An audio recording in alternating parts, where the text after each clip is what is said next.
Vous écoutez Culture Média sur Europe 1 jusqu'à 10h. On parle bonne bouffe, mais avant cela, à 9h30 pile, Thomas, c'est l'heure du journal des médias de Julien Pichelet.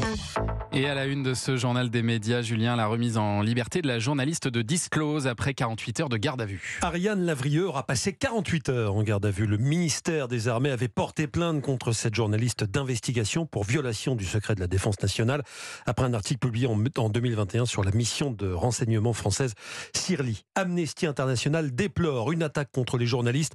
Quant à la présidente du média Disclose, elle dénonce une tentative d'intimidation de la part de l'État.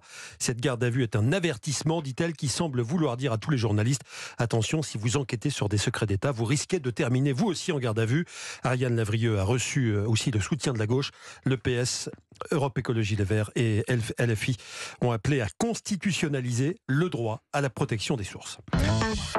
Sera-t-il possible de trouver un iPhone 15 demain, jour de son lancement ? Ce sera peut-être difficile demain, Thomas, de trouver ce téléphone dont la version Pro bénéficiera, il faut le savoir, de la dernière norme Wi-Fi, la Wi-Fi 6E. Pourquoi ? Parce que les magasins français d'Apple appellent à la grève pour demain et samedi. Les syndicats réclament des hausses de salaire de 7%. Ils ont choisi, comme par hasard, le jour de l'arrivée de la nouvelle gamme de smartphones du géant américain pour débrayer. Les syndicats précisent qu'ils n'ont pas forcément pour but de bloquer les magasins, mais de faire prendre conscience au public de leurs problèmes. Normalement, le lancement d'un nouvel iPhone, c'est une fête, a dit le délégué syndical CFDT. Mais là, nous n'avons pas le cœur à la fête. Cet appel à la grève devrait toucher la majorité des 20 magasins Apple de France. Et le mouvement devrait débuter par une manifestation devant le magasin le plus emblématique, celui situé place de l'Opéra à Paris. Ce sera demain matin à 9h30. Et puis demain, le pape François sera lui à Marseille. En attendant cette visite historique, la première d'un pape à Marseille depuis le XVIe siècle, les télévisions sont sur le qui-vive. Surtout France Télévisions qui sera chargée de fournir le signal international, c'est-à-dire les images qui sont disséminées à travers le monde. Les éditions spéciales commenceront demain après-midi avec l'arrivée du souverain pontife à l'aéroport de Marseille-Provence. Elles se poursuivront samedi avec cette messe célébrée au stade Vélodrome devant 57 000 fidèles. Normalement, pour un match de foot entre Marseille et Paris, on utilise 20 caméras pour couvrir l'événement. Là, on n'en sera pas loin. C'est ce que nous a confié Caroline Thébault, rédactrice en chef des opérations spéciales à France Télévisions.